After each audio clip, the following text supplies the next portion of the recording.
नमस्कार मित्रों, मैं अबिदा दिल्ली से आपके समक्ष उपस्थित हूँ। मित्रों, पिछले दिनों मेरा संपर्क एक ऐसे व्यक्ति से हुआ कि जिसके पास मैं 1 घंटे बैठा, 2 घंटे, और वो व्यक्ति इतना नास्तिक था कि अब मैं क्या बताऊं कि यदि कोई, अब आस्तिकता नास्तिकता तो अपने अपने विचार होते हैं। अब उसमें सही गलत तो हम नहीं कहेंगे उसको कि वो गलत था, लेकिन हाँ, जिस परिवेश में, परिवार में, जिस धर्म को मानने वाले स्थान पर हम पैदा हैं और वो भी पैदा हैं, और वो ईश्वर को नहीं मानते हैं, ये मुझे बड़ा आश्चर्य हुआ। मित्रों, संसार में बहुत सी ऐसी चीज़ें हैं जो हमको नेत्रों से नहीं दिखती हैं। ये नेत्र हमारे स्थूल नेत्र कहलाते हैं। शरीर हमारा स्थूल शरीर कहलाता है। इस स्थूल शरीर के अंदर एक हमारा सूक्ष्म शरीर भी होता है। इसी प्रकार से हमारी सूक्ष्म दृष्टि भी होती है। हम पानी पीते हैं, यदि उस पानी को हम माइक्रोस्कोप से देखें तो हम पानी पी नहीं सकते हैं। उसमें इतने कीटाणु, इतने मिनरल, इतनी सब चीज़ें उसके अंदर दिखेंगी कि हमें लगेगा ये तो बड़ा गंदा पानी है, हम कैसे पिएं इसको। तो ईश्वर ने हमारी क्षमताओं को सीमित करके रखा हुआ है कि हमारी जो देखने की जो क्षमता है उसको उसने ऐसा कर दिया है।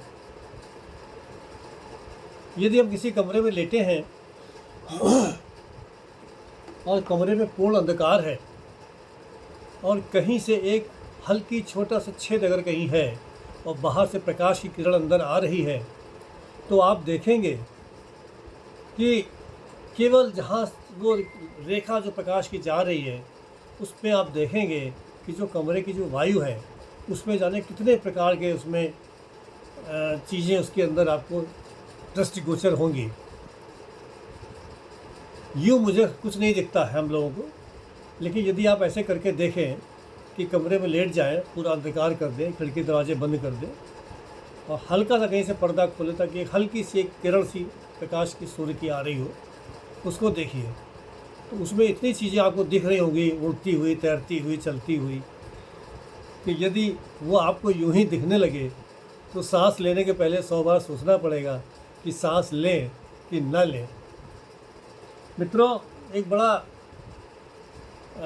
अच्छा उदाहरण आ गया है सामने कि एक ऐसा जीवाणु जिसने कि सारे संसार को रोक के रख दिया, पूरा विश्व थम गया। ये कितने पहिए चलते हैं विश्व में, कोई इनकी संख्या नहीं है। रेल, बसें, कारें, स्कूटर, साइकिल, इतने वाहन चलते हैं, उन सबकी गति थम गई एक जीवाणु के कारण, जिसका नाम था कोरोना।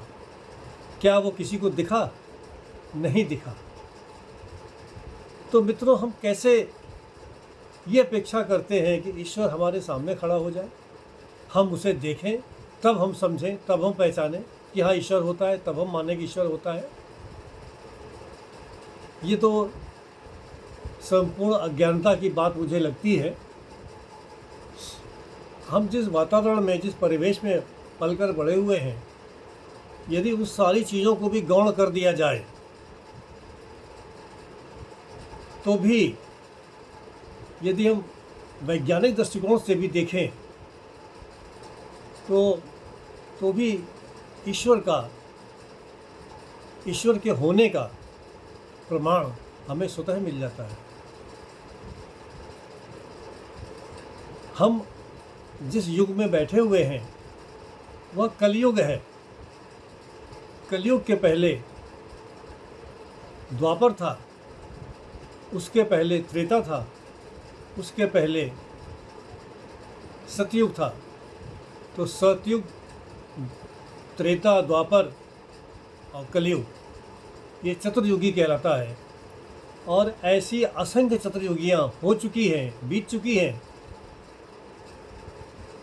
जो हम आकाश देखते हैं ये उस आकाश का एक अंश भी नहीं है जो कि आकाश वास्तव में है। वैज्ञानिक अभी भी खोजरत हैं, वो ढूंढ रहे हैं, उनको मिलती है कि एक और नई आकाश गंगा मिल गई, एक और नया आकाश मिल गया, एक और नया ग्रह मिल गया। विज्ञान कब से काम कर रहा है, लेकिन आज भी उसको निरंतर नए नए ग्रह मिल रहे हैं, आकाश गंगाएं मिल रही हैं। तो इतनी विशद व्यवस्था को और उसके मालिक को क्या हम अपनी आंखों से देख सकते हैं? नहीं देख सकते। कृष्ण भगवान ने जब महाभारत काल में जब अर्जुन को अपना रूप दिखाया तो पहले उनको उनकी क्षमता में वृद्धि की। उस वृद्धि के बाद ही अर्जुन उनको देख पाए, वरना यदि ईश्वर अपने संपूर्ण वेग से खड़ा हो जाए तो समस्त संसार दृष्टांत हो जाएगा, कुछ नहीं दिखेगा, उसको अंधा हो जाएगा। इतना प्रकाश, इतना तेज, इतना वो उसके अंदर है। हम उस ईश्वर से हम ये कल्पना करते हैं कि वो मेरे सामने खड़ा हो और हमें बताए कि हाँ मैं हूँ। ये तो एक, मैं क्या शब्द कहूँ, प्रयोग नहीं कहना चाहता। रामायण में अक्सर जगह जगह मूल शब्द का प्रयोग हुआ है, तो मैं वो स्वयं उसको नहीं कहना चाहता हूँ, तुलसीदास जी ने कह दिया है। तो अब ऐसे लोगों को क्या कहा जाए? मित्रों, हमारा शरीर है, हमारा शरीर नहीं है, पल भर का अंतर होता है। हम जीवित हैं और जीवित नहीं हैं, क्षण मात्र लगता है जीवित न रहने में। क्या हो जाता है, क्या चला जाता है, कुछ तो है। क्या किसी के बस में है? कोई वैज्ञानिक उसको रोक दे, बदल दे? किसी के बस में नहीं है। मित्रों, मैंने एक जगह पढ़ा था, एक लगभग मृत्यु के करीब व्यक्ति को एक बहुत मोटे शीशे के गोले के अंदर रखा गया और उसको जो है बिल्कुल एकदम बंद कर दिया गया। और वो इतना मोटा शीशा था, गोला था, कि उस पर जो हैमर से ही जब प्रहार किया गया तो वो टूटा नहीं। लेकिन जब उस व्यक्ति का प्राणांत हुआ तो वो ग्लोब छिटक गया, यानी उसके अंदर से कुछ निकल करके चला गया, प्राण निकल गया। तो प्राण वो चीज़ है जिस प्राणवायु का हमारे ऋषि मुनि योगी योग में चर्चा करते हैं, वो प्राण निकल गया और वैज्ञानिक ताकते रह गए, पकड़ नहीं पाए, क्योंकि वो उनकी पकड़ से बाहर था, उनकी निगाहों से परे था वो प्राण। मित्रों, हम यहाँ से बैठ करके चंद्रयान के जो सोलर पैनल हैं वो नहीं खुलते हैं। हम यहाँ से बटन दबाते हैं, प्रयास करते हैं, तो वहाँ सोलर पैनल खुल जाते हैं। हम यहाँ कौन सा तार उसके साथ भेजते हैं? कोई तार नहीं भेजते हैं, केवल तरंग होती है। ये वही तरंग है जो हमारे आपके शरीर के अंदर है, जो ईश्वर ने हम तक भेजी हुई है। ये वो तरंग है जो सीसीटीवी कैमरे की तरह 24 घंटे हमारे अंदर रहती है और हमारी प्रत्येक गतिविधि का जिसके ऊपर अंकन होता है। और जब वो प्राण जाता है तो जैसे हम कंप्यूटर में एक फ्लॉपी डालते हैं या पेन ड्राइव लगाते हैं तो उसके अंदर का पूरा विवरण हमारे सामने स्क्रीन पे आ जाता है। उसी प्रकार से हमारे संपूर्ण जीवन के, भले ही हमारे आयु 100 वर्ष की हो, पूरा उसका लेखा जोखा ईश्वर के कंप्यूटर में आ जाता है। ये समझाने के लिए सबका प्रयोग कर रहा हूँ। उनकी व्यवस्था क्या है ये तो कोई नहीं जानता, वो कैसे देखते हैं। हाँ, मैंने इतना ज़रूर महसूस किया है अपने लगभग 7 दशकों के जीवन में कि हाँ, कुछ तो ऐसा है व्यवस्था उनके पास कि हम जो कुछ करते हैं उसी के अनुरूप हमारे अगले जीवन का निर्धारण होता है। मैं ज्योतिष पढ़ना चाह रहा था और मैं एक पुस्तक खरीद के लाया। क्योंकि स्वयं पढ़ रहा था तो गले तो नहीं उतरी और गुरु कोई मिला नहीं, क्योंकि आजकल तो ये सब चीज़ों के गुरु भी बहुत महंगे हो गए हैं। उस पुस्तक में लिखा हुआ था कि जब शिशु का जन्म होता है उसके जन्म काल के साथ ही, भले ही उसके हाथ में रेखाएं नहीं होती हैं, कहते हैं कि 12 वर्ष शायद अवस्था बताई जाती है कि उसके पहले रेखाओं का कोई मतलब नहीं होता है। तो शिशु के जन्म लेने के साथ ही जो वास्तविक ज्ञानी है, ज्योतिषी, जिसे ज्योतिष का अच्छा ज्ञान है, वो व्यक्ति यह तक बता देगा कि इस बच्चे की जब शादी होगी तो इसकी सास गोरी होगी या काली होगी, इसके कितने सालियाँ होंगी, कितने साले होंगे, मतलब आपके पूरे जीवन का लेखा जोखा आपको उसमें प्री प्लान्ड होता है। हर चीज़, आपका दुश्मन कौन होगा, आपका दोस्त कौन होगा, आप बीमार कब पड़ेंगे, आपको बीमारी क्या होगी, हम हर चीज़ अपने साथ में लेकर के आते हैं मित्रों। इसीलिए मैं कहता हूँ, जैसे कि गीता में श्री कृष्ण ने कहा कि कर्म करो, आपका किया गया कर्म कभी भी निरर्थक नहीं जाएगा, उसका आपको लाभ मिलेगा। आप ये मत सोचिए कि वो लाभ आपको इसी जन्म में मिल जाएगा, वो लाभ को अगले जन्म में भी मिल सकता है या और कई जन्मों बाद ही मिल सकता है, लेकिन मिलेगा। ये 100% मैं आपको आश्वस्त कर रहा हूँ कि आपको आपके किए गए कर्म का फल ज़रूर मिलेगा। हाँ, कर्म कैसा है ये उस पर निर्भर करता है। अच्छा कर्म होगा अच्छा फल मिलेगा, बुरा कर्म होगा तो बुरा फल मिलेगा। बात चली है, एक उदाहरण देना चाहता हूँ। एक ज्योतिषी थे, काफ़ी विद्वान थे, क्योंकि उन्होंने मेरे जीवन के बारे में कई बातें सटीक बताई थी, मेरे बच्चों के बारे में भी सटीक बताई थी। और वो थोड़ा बोलते ज़्यादा थे, तो जब मैं उनके पास जाता था तो मेरी बातें बहुत कम सुनते थे और अपनी बहुत सी बातें बताते थे। उन्होंने एक चीज़ बताई, कहने लगे कि एक व्यक्ति मेरे पास आया और कहने लगा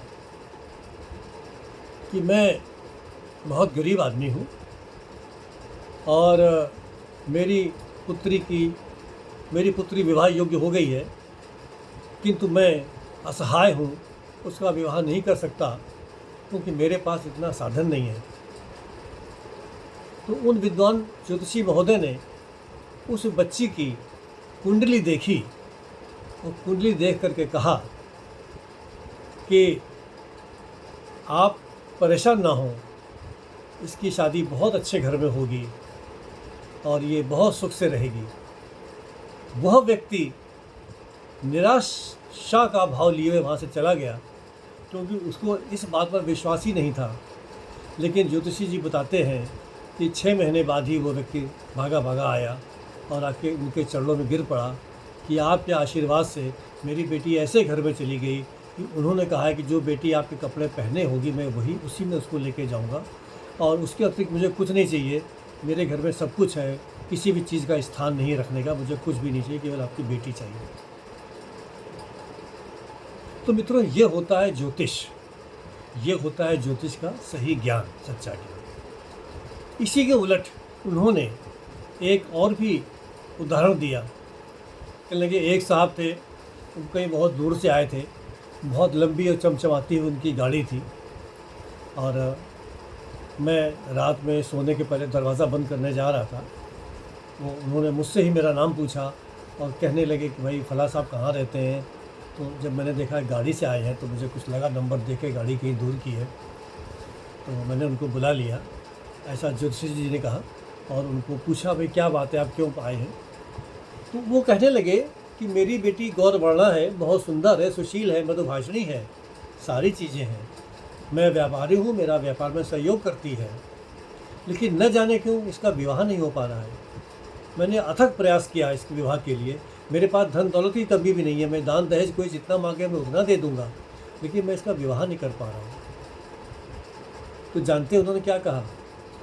उन्होंने कहा इसको आप अपने साथ ही रखिए और अपने व्यापार में ही लगाए रखिए।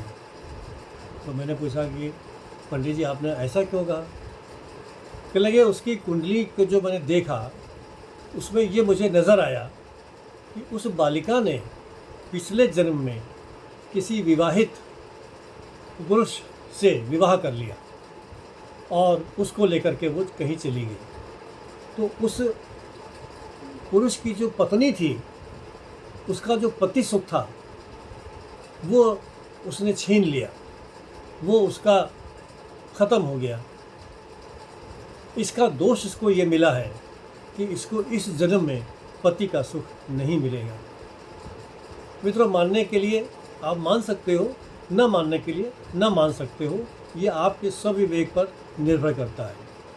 लेकिन इतना ज़रूर है कि मैंने अपने जीवन काल में ऐसे बहुत से चीज़ें देखी हैं, घटनाएं देखी हैं, जिनसे मुझे इन सब बातों पे 100% यकीन है कि नहीं, जो उन्होंने कहा वो सत्य कहा।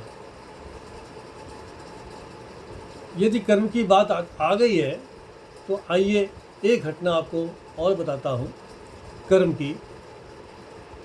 जिस समय महाभारत का युद्ध चल रहा था, भीष्म पितामह शरशैया पर लेटे हुए थे, तो एक दिन श्री कृष्ण भगवान रात में, क्योंकि तो तंबू कनात वहाँ लगे रहते थे, उसी में रहते थे युद्ध क्षेत्र में, रात में खाना खा के निकले तो सोचा चलो भाई आज पितामह की तरफ से निकल लेते हैं। वहाँ गए तो देखा पितामह की आंखों से ऐसे आंसुओं की धार बंधी हुई है। तो उन्होंने कहा हे पितामह, आप मृत्युंजयी हैं, आपके नेत्रों से अश्रु। बोले हे माधव, मैं ये सोच रहा हूँ कि मेरे किस कर्म का फल है जो मुझे ये तकलीफ़ उठानी पड़ रही है, कष्ट झेलना पड़ रहा है। श्री कृष्ण समझ जाते हैं और अपनी उंगली को उनके माथे पर रखते हैं। कहने लगे पितामह देखिए। तो पितामह अपने 100 जन्मों के बारे में सोच चुके थे, उन्होंने सब देख लिया था, उनकी जो क्षमता थी। लेकिन जब श्री कृष्ण ने उनके माथे पर उंगली रखी, मस्तक पर, तो उनको अपने 101वें जन्म का चित्र दिखा, चलचित्र की भांति। वो एक राजकुमार हैं, एक घोड़े पर बैठे हुए हैं और बहुत सारे हथियारों से लैस हैं, युवा हैं, तो यौवन का दम्भ भी उनके अंदर है और एक राजकुमार होने का दम्भ भी उनके अंदर है। और जब वो पगडंडी पर उनको जब घोड़ा जा रहा होता है तो एक जगह वो घोड़ा हिन हिना कर रुक जाता है। तो देखते हैं कि सामने एक बहुत बड़ा सांप पगडंडी पर फन काढ़े खड़ा हुआ है। हमारे यहाँ शास्त्रों में ये बताया गया है कि इन सब जीवों की हत्या नहीं करनी चाहिए। थोड़ा सा आवाज़ कर दीजिए, कुछ ऐसे कर दीजिए ताकि वो वहाँ से चला जाए, या उसके वेट कर ले, परीक्षा कर ले, वो चला जाए तब आप निकलिए। उन्होंने अपना भाला उठाया, उसको ऐसे पकड़ा, ऐसे भाले से ऐसे उठा के फेंक दी। कि तात आप तो फेंक कर चले गए, आपने सोचा कि वो कहाँ गिरा ये देखिए। तो पीछे बबूल की झाड़ियाँ थी जिसमें बड़े बड़े कांटे थे बबूल के, और वो सांप जब उसके ऊपर गिरता है तो तमाम सारे कांटे उसके शरीर में धंस जाते हैं। तो जितने कांटे उसके शरीर में धंसे थे उतने ही तीर भीष्म पितामह के लगे थे, और वो सांप उन कांटों के लगने के बाद जितने दिन उस स्थिति में रहा प्राणांत होने के पहले, उतने ही दिन भीष्म पितामह भी उन तीरों की शैया पर रहे। मित्रों, ये हमारे कर्म का फल है। और आइए इसी दिशा में आगे बढ़ते हैं और आपको एक घटना और बताते हैं। जिस समय राम ने बाली को मारा तो बाली ने कहा कि सुग्रीव तो आपको प्यारा है और मैं प्यारा नहीं हूँ, आपने मुझे पेड़ के पीछे से छिपके मार दिया। यह उस समय के युद्ध के नियमों के विपरीत था। मर्यादा पुरुषोत्तम राम पर यदि उंगली उठी है तो इसी स्थान पर उठी है, लेकिन श्री राम ने इसका प्रायश्चित किया। कहाँ किया, कैसे किया, आइए आपको बताता हूँ। मित्रों, जब श्री कृष्ण द्वारका में अपना राजपाठ और अपना जीवन पूर्ण कर चुके और उनको ही लगा कि अब हमें प्रस्थान करना चाहिए इस संसार से, क्योंकि जो इस संसार में आया है ये नश्वर संसार है, इस संसार में आया है वो जाएगा। क्योंकि वो मनुष्य रूप में आए थे तो उनको मनुष्य रूप से ही जाना भी था, तो उनका वो कर्ज बाकी था उस बाली के ऊपर। वो वन विहार के लिए निकलते हैं तो पूरे जो उनकी जो सुरक्षा की जो टुकड़ी होती है पूरी उनके साथ चलती है। जब वो एक वन के पास पहुंचते हैं, उस टुकड़ी को बहुत कहने के बाद भी वहीं पर रोक देते कि नहीं, मेरे साथ अंदर कोई नहीं जाएगा, मैं अकेला जाऊंगा। वो जाते हैं और अंदर वन में एक स्थान पर वो बैठ जाते हैं। उनका एक घुटना मुड़ा होता है और दूसरा पैर उनका ऐसे उसके ऊपर रखा होता है, ऐसे करके। ऐसा शास्त्रों में बताया गया है, कई जगह मैंने पढ़ा है। उधर से जो बाली था वो एक बहेलिये के रूप में वहाँ आया हुआ था। और एक और घटना हुई है जिसका अभी जिक्र यहाँ पे नहीं करूँगा, कि एक मूसल था जिसको लेकर उन्होंने गांधारी से मजाक की थी, तो बोली तेरे पतंग का कारण बनेगा, तो उन्होंने घिस घिस के उसको फेंक दिया। उसको घटना हुई, भी टुकड़ा बच्चा तो उसको मछली निकल लिया, मछली को बहेलिये ने काटा, बहेलिये को पत्थर मिला, उसने उसका तेल बनाया है। उस पत्थर की नुकीले पत्थर के तीर से वो ये समझा कि कोई अंदर जानवर यहाँ पर है, और बहेलिये ने पेड़ की आड़ से जो तीर चलाया जो उनके पैर के तलवे में लगा, और उन्होंने अपना उसी समय देह त्याग कर दिया। तो मित्रों, ये है, ईश्वर ने भी इस धरती के नियमों का पालन किया। यदि उनसे कोई भूल हुई तो उन्होंने उस भूल का पश्चाताप किया। इसलिए कर्म प्रधान विश्व रचि राखा, जो जस करी तो तस फल जाका, कर्मण्येवाधिकार हस्ते माँ फलेषु कदाचन। चाहे हमारे रामायण हो, मानस हो या हमारी गीता हो, हमें कर्म के बारे में बताती है। यदि हम थोड़ा सा विज्ञतापूर्वक अपने ग्रंथों को पढ़ें, चिंतन करें, मनन करें, तो हमें बहुत सी चीज़ें स्वतः ज्ञात हो जाएंगी। और मित्रों, ईश्वर कोई मंदिर जाने की या दिन भर पूजा करने की चीज़ नहीं है। ईश्वर का अंश, परमात्मा का अंश, आत्मा तो हमारे स्वयं के अंदर मौजूद है। कस्तूरी कुंडली बसाए मृग ढूंढे बनमाही, वो तो स्वयं अपने अंदर है। इसीलिए हमारे ऋषि मुनि ने योग पर और प्राणायाम पर, ध्यान पर बहुत जोर दिया है। कहते हैं कि यदि आप पद्मासन लगाने की प्रक्रिया का अभ्यास करें और दिन में कई घंटे उस पर बैठें तो आपकी कुंडली भी स्वतः जागृत हो जाएगी। जब आपकी कुंडली जागृत हो जाती है तो आप बहुत बड़े ज्ञानी और विज्ञानी हो जाते हैं। जो बड़े बड़े ग्रंथ आप पढ़ते हैं और पूरा जीवन बिता देते हैं, वो ग्रंथ आपको स्वतः अपने आप कंठस्थ हो जाते हैं, हो जाते हैं। तो ये कुंडली जागरण की क्षमता होती है।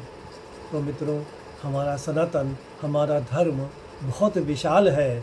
एक जन्म तो काफ़ी नहीं ही है उसके लिए, जब समझने के लिए, जानने के लिए। एक अंश मात्र भी यदि हम समझ लें अपने इस जीवन में, तो मनुष्य का जन्म लेना ही सार्थक हो जाए। क्यों कि ईश्वर ने, कहते हैं कि 84 लाख योनियों के बाद, मैंने एक पंडित जी से एक बार जो मेरे यहाँ कथा करने आते थे, मैंने जब उनसे ऐसी तो फिर प्रसंगवश बातचीत की, चर्चा की, वो सब किया, और मैंने उनसे पूछा भाई 84 लाख बताइए, तो वो 2 4 50 60 के आगे नहीं बढ़ पाए। तो मित्रों, 84 लाख यदि आपको समझने हैं तो एक दिन में बैठा हुआ टीवी में देख रहा था, जिसमें सागर के तल में हो रही गतिविधियाँ दिखाई गई थी और उसमें इतने प्रकार के जीव दिखाए जा रहे थे कि मैं तो बिल्कुल अवाक रह गया कि क्या इस तरह की योनि में भी जन्म लेना पड़ता है। एक बार मैंने रेत का रेगिस्तान का दृश्य दिखाया जा रहा था, उसमें भांति भांति के जीव रेत के अंदर रहते हैं। कुत्ता, बिल्ली, सांप, छछूंदर, निवला, चिड़िया, गाय, बैल, घोड़ा, हाथी, 84 लाख। इन सारी योनियों में से निकलने के बाद मनुष्य की योनि मिलती है। क्या हम ये चाहते हैं कि हम वापस फिर इन्हीं योनियों में चले जाएं? नहीं ना। तो मित्रों, बीती ताहे बिसारे दे और आगे की सुध ले। जो हो गया उसको तो रोका नहीं जा सकता है, वो तो फल हमें आगे भोगना ही पड़ेगा। लेकिन आज से, अभी से हमें आगे के लिए ज़रूर सोचना चाहिए कि अब हम कोई भी गलत काम नहीं करेंगे, कुछ ऐसा नहीं करेंगे जिससे हमें वापस इन योनियों में जाना पड़ जाए। मित्रों, इसी के साथ मैं अब अपनी वाणी को विराम देता हूँ। यदि आपको मेरी बातें अच्छी लगी हों तो कृपया कमेंट करके बताइएगा। मैं आपका बहुत बहुत आभारी रहूँगा।